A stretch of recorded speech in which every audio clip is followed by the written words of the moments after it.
A bank once told me I could afford a $600,000 house. I couldn't. Not really. Not comfortably. Not without eating rice and beans for the next 30 years. And here's the strange part. The bank wasn't lying. Their math was correct. It's just that their math and your life are answering two completely different questions. Today we're breaking down the secret math behind how much house you can actually afford. Not the number a lender approves you for, but the number that lets you sleep at night. Here's what the bank sees. It's called your debt-to-income ratio, or DTI, and it's quietly the most powerful number in your financial life. Lenders want your total housing payment, principal, interest, taxes, insurance, to sit at or below 28% of your gross monthly income. Add up all your debt, and it usually can't exceed 36 to 43%. Say you earn $8,000 a month before taxes. 28% of that is $2,240. That's your ceiling, according to the bank. At today's average rate near 6.5%, that payment supports a loan of roughly $290,000 to $310,000, depending on taxes and insurance. Sounds reasonable. Here's where it gets interesting. That number doesn't know you spend $600 a month on groceries because you have 3 kids. It doesn't know your car is 12 years old. It doesn't know you want to save for retirement, or that emergencies happen to real people with real bank accounts.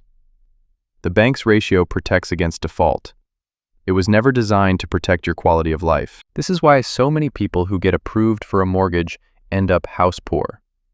Not because they lied on the application, because they let the bank's ceiling become their own floor. So what's the better math? Use your take-home pay, not your gross pay, after taxes, after retirement contributions, and aim closer to 25%, not 28%. Take that same $8,000 earner. After deductions, take-home lands near $6,000. 25% of that is $1,500. Compare that to the bank's $2,240 ceiling.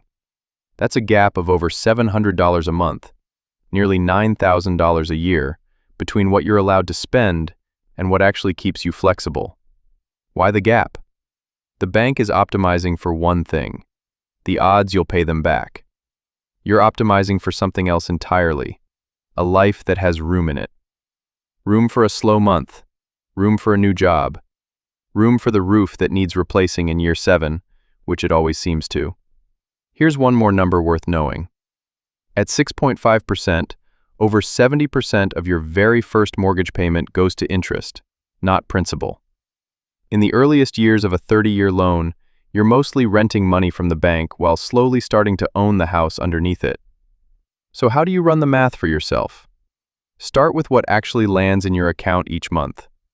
Subtract fixed obligations, debt, insurance, savings you won't skip.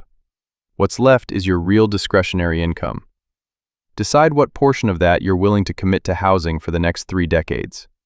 Then, work backward into a loan amount, using today's real rates and local costs, not the teaser numbers on a pre-approval letter. It takes 15 minutes.